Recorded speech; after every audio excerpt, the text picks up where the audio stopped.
hate! Stop the killing, stop the hate! 1, 2, 3, 4! We don't want another one! 5, 6, 7, 8! Stop the killing, stop the hate! 1, 2, 3! We don't want another war! 5, 6, 7! Stop the killing, stop the hate! No justice! No peace! On January 28, 2012, several hundred people rallied in front of the U.S. Embassy in London to oppose the increasing threat of military intervention in Iran. At first glance, it may have appeared to be a simple anti-war rally. It was in fact quite an unusual one.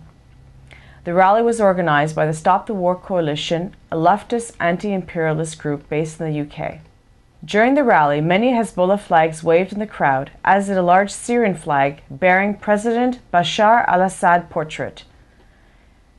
Iranian regime supporters chanted, "God bless Khomeini."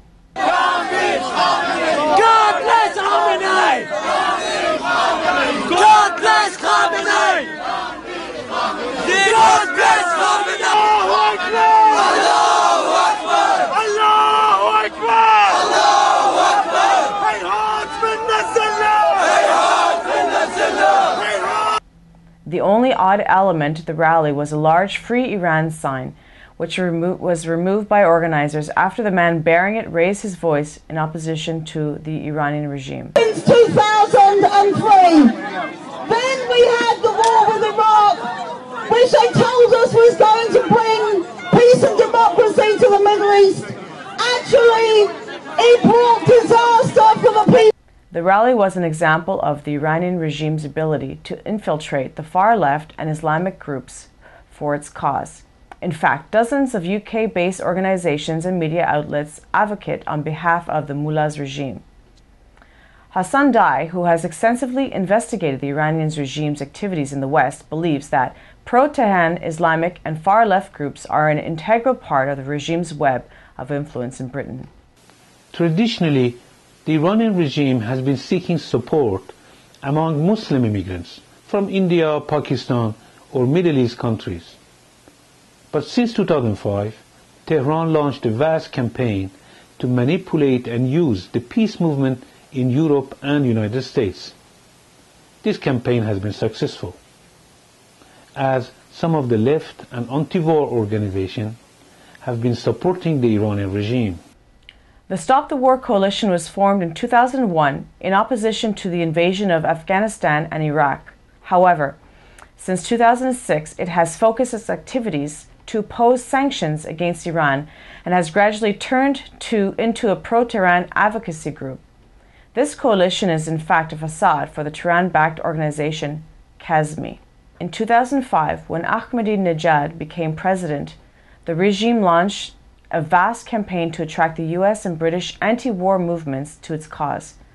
The campaign against sanctions and military intervention in Iran, Kazmi, with Mr. Abbas Edilat was president, was created by the Iran regime to increase their influence with the anti-war groups. The regime's campaign to hijack the peace movement has profited greatly from the invasion of Iraq. They argue that Western pressures against the Iranian nuclear program is a pretext to invade Iran, similar to what US and allies did in Iraq. We don't attack the Iranian government in the Western media, and this is crucial. This is crucial. Our job in the West is not to attack the Iranian government in the Western media. Our job in the West is to put pressure on the British government, on the US government, on Israeli government to stop this intention of attacking Iran. But for us outside the country to take this message that Iran should halt the enrichment of uranium is to play into the hands of the warmongers in Washington. So the demand to stop the enrichment of uranium called in the West will play directly into the hands of the warmongers, because this is exactly the central issue that the US is trying to distort the real issues about the Iran-US standoff. As a lot of people have said, it's not about the Iranian nuclear issue. It's not about this so-called Iran's support for terrorism, right? There's no evidence for any of these two things. Either a weaponization program in Iran or Iran's fomenting violence in Iraq in order to push the Americans out. There's no evidence for this. The Americans have not been able to provide evidence for that. When there is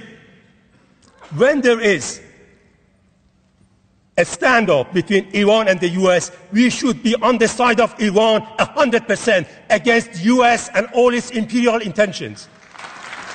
In a separate report, we will document Kazmi's relationship with the Iranian regime. Let's go back to the alliance between these leftist and Islamic groups. Just as in the recent rally in front of US Embassy in London, anti-war coalition events have often included pro-Tehran Islamists. For example, Sheikh Zarhani, representing the radical Iraqi leader Muqtada Saad, was a key speaker at the 2006 rally organized by the anti-war coalition. Many of you will know that before Christmas, the Stop the War Coalition organised a major conference bringing over a number of speakers from occupied Iraq to tell the truth about what's happening in their country to a British audience. One speaker couldn't join us then because he was denied a visa by the British Embassy in Beirut. He represents an organisation that is today organising a mass demonstration in Baghdad itself on the 3rd anniversary of the criminal war and occupation that has brought so much suffering to his country. We are delighted he's able to join us today. The foreign representative of the Al-Sadr movement, please welcome Sheikh Hassan Zagani.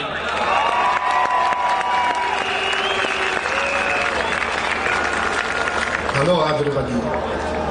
At a 2007 rally, Abbas Musavi, a Hezbollah representative, was a key speaker.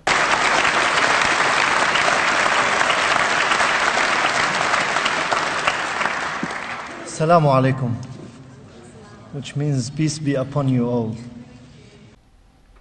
This alliance between the left and Islamists can be seen in other events organized by the Iranian regime. Each year, the regime's proxies organize Quds Day celebration around the world, initiated by Ayatollah Khomeini in 1979 to commemorate the struggle to liberate Jerusalem from the Zionist occupation. The Iranian regime tries to present itself as the leader of the Palestinian cause, or as they put it, the axis of resistance. This helps the regime recruit among Middle Eastern and African Muslim immigrants in Britain. Similar to the anti-war rallies, the Quds Day celebration have been used as a show of unity between pro-Tehran Islamists and left-wing organizations that claim to be combating U.S. imperialism. For example, John Rees, the national officer of the Stop the War Coalition, has been among the keynote speakers at this Iranian regime-sponsored event.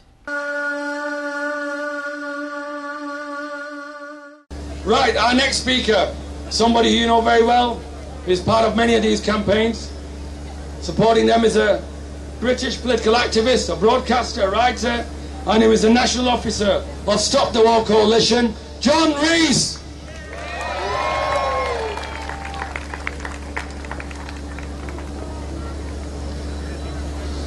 This day takes place this year in unique circumstances. Quds Day plays an important role in mobilizing recruits, and Masoud Shahjareh, who works for the regime, is a key figure in this campaign. Shahjareh is officially the head of Islamic Human Rights Commissions in England, an organization that is solely preoccupied with Israeli abuses in Palestine and human rights abuses by pro-Western countries around the world. Islamic Human Rights Commission is not a Muslim Human Rights Commission. It's not just for Muslims. It's a human rights organization which believes that human rights are global and indeed works for the rights of all. We believe that we need to create a better and juster society for all, and then all different elements in that society will benefit from it. Masoud, one question. What about the oppression of the Iranian protesters in Iran? Do you stand against that, or are you for that? I don't know what you're talking about. You know, we are talking about all. What about the protesters, the peaceful protesters in Iran who have been oppressed by brutal tactics, torture, rape? Have you got any words to say about that? I don't know what you're talking about.